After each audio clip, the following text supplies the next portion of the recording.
In episode 8, after the group screwed up their chance to go home, 5 says, you know what, screw this, we're all on our own. Luther knows that something must have happened to the group, so he sends Klaus to go find out if everybody's okay, while he tries to work on 5. And 5 has a backup plan, although it's really risky. He knows that his assassin self is going to show up to kill Kennedy, and when that happens, he's going to be armed with a briefcase. But the issue is you're not supposed to go and talk to yourself. And when this happens and you get too close, you go through the 7 stages of paradox psychosis. And those 7 stages are, number 1, denial. Number 2, itching. Number 3, extreme thirst and urination. Number 4 is excessive gas. Number 5 is acute paranoia. Number 6 is uncontrolled perspiration. And then finally, homicidal rage. And even though it's a Hail Mary, 5 knows that he needs to try. And he wants Luther to come along as a spotter, telling him no matter what I do or say, we need that briefcase. So the two head off to the bar where they know that older 5 is going to be. And Luther says, why don't we just run up and grab the briefcase? But 5 says, you idiot. We're trained to protect those things with our lives. We can't do that. I think the best method is just to go up and talk to the guy. So Luther volunteers to go up first, saying that it's going to be a little weird if your mini-me walks up to you in a bar, so let me just warm him up a bit. So Luther walks up to the older 5 and mentions how he's number 1. He's calling 5 by name, and then finally it clicks with the older 5 that, oh my god, Luther is standing in front of me. What are you doing here? But Luther can also tell that the older 5 is a little freaked out because he's got his hand on the briefcase and he's ready to jet out of the bar. So Luther says, whoa, wait, before you go, I have someone you have to meet and talk to. And that's when 5 reveals himself to the older 5. So the 3 sit down to have a beer, and older 5 wants to know why exactly he's talking to his younger self. And 5 explains how in an hour on the grassy knoll, he's going to break his contract with the commission. He's already thought about doing it, but he actually goes through with it. However, when he portals back to 2019, he gets the math wrong and he's stuck in a prepubescent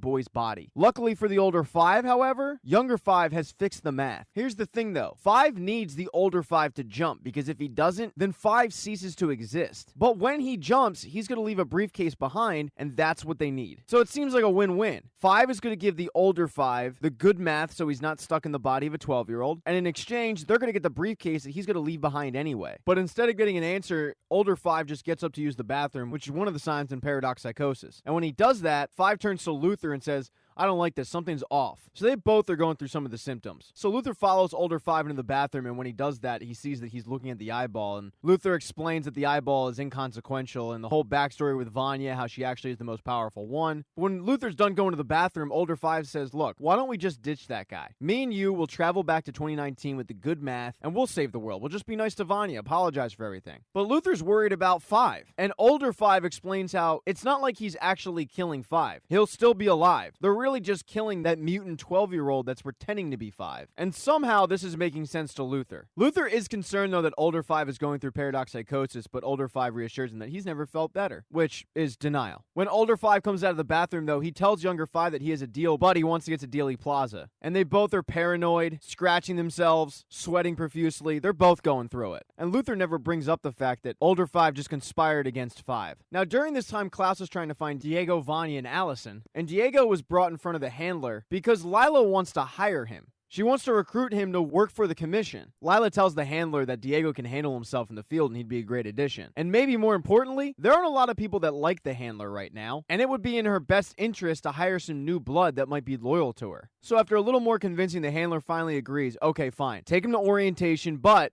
if he screws up, you have to kill him. So the two head off to orientation, where Lila describes to Diego how the commission works and how they keep the timeline in order. She then drops Diego off at orientation, and he just waits for the video to start. Now, Vanya was taken in by the FBI in question because they're pretty convinced that she's a Russian spy. She seemingly popped up out of nowhere with no identification, a Russian name, and it doesn't help the fact that when they speak to her in Russian, she responds in Russian. They're definitely not buying the fact that she doesn't really remember anything. But she gets tired of it and tries to use her powers to get out of there, although another person in the room uses a chloroform rag to just knock her out. So when she comes to, she's chained up to an electric chair with her feet in water, about to be tortured for information that she doesn't have. And to coerce her into talking, they give her some eye drops that might be LSD, might be a truth serum, but whatever it is, it has Vanya tripping hard. And when this happens, she goes kind of to a sunken place at the Umbrella Academy with all of her brothers and sisters and Reginald Hargraves. And she's the last one to arrive at this table. And when she arrives, Reginald is asking her for the answer, but she doesn't understand. And Ben is really the only one to stick up for her, saying it's not her fault, she wasn't prepared. while the others kind of laugh her off, saying how she's lazy, she got hit in the head. And Reginald says, no, that's not true. She deliberately chooses not to remember. Everyone then gets plates put in front of them, and when the lid is lifted, they all have a brain in front of them. And for whatever reason, Vanya just lost her appetite and doesn't want to eat, but Reginald says, why don't you just try it? It'll help you remember. Some memories come rushing back into her, and also on the other side of town, Harlan is now mimicking her actual body, which is being tortured in an electric chair by FBI agents. And when this happens, the lights in the building start to flicker, and the FBI agents decide to turn up the voltage on the electric chair. But back in the sunken place, she's continuing to get chastised by Reginald as he tells her that she can no longer deny her true self. And if she eats one more bite, then she can go. So she decides, all right, I'll eat one more piece of brain. But when she does that, even more memories rush back. Everything that she forgot comes back. But back to actual physical Vanya, the FBI agents still don't know what's going on with her, so they up the voltage yet again. And her powers are starting to come through. Now, back with Diego in orientation, something in his video piqued his interest. It's called the infinite switchboard, and in the video they claim that it's the key to everything. So Diego sneaks out of the orientation room and finds the infinite switchboard and goes in. But he gets caught by Herbie. But when he finds out that Herbie recognizes him, he uses it to his advantage because Herbie is a massive fan, telling him that everybody knows who he is, everybody knows who all of the Hargraves children are, they're celebrities. Unfortunately, though, celebrities still aren't allowed in the infinite switchboard room. And Diego looks at him and says, now, that's no way to talk to a celebrity. Do you know how to use this thing? Because I need to look at November 22nd, 1963, the day that JFK was assassinated. And Herbie, being such a fan, agrees to show him it. But when they rewatch the video, JFK isn't shot. In fact, it's the opposite. The motorcade comes around Dealey Plaza, but the federal building, which is down the block, ends up blowing up. And that causes the motorcade to speed away. And when this happens, the United States blames the USSR, which kicks off a nuclear war. But when they zoom in on the federal building exploding, Diego sees that it's Vanya. And he remembers something that Five said the first time this happened. Vanya is the bomb.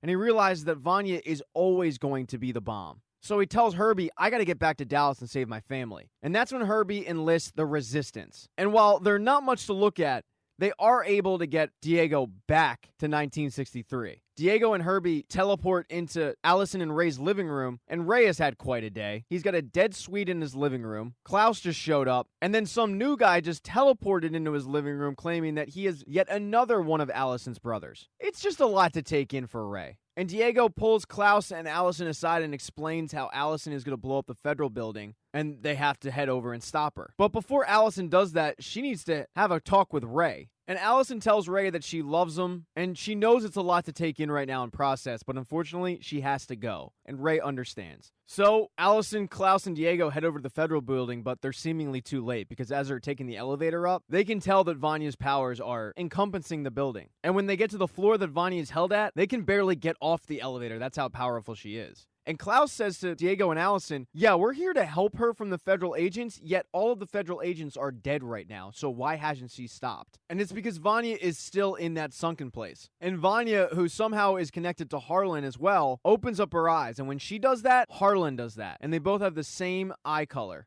Now finally, someone that we didn't touch on was Grace, who took Diego's advice and started snooping around Reginald's office, and she found a secret room, and when she went in it, she found plans for Dealey Plaza, and at that moment she knows that what Diego said is probably correct. And when she approaches Reginald about it, he asks her to trust him, but it's too much, and she leaves. Thank you for watching this recap. If you do not see the next one up in the corner right there on the end screen, don't worry, it'll be up shortly.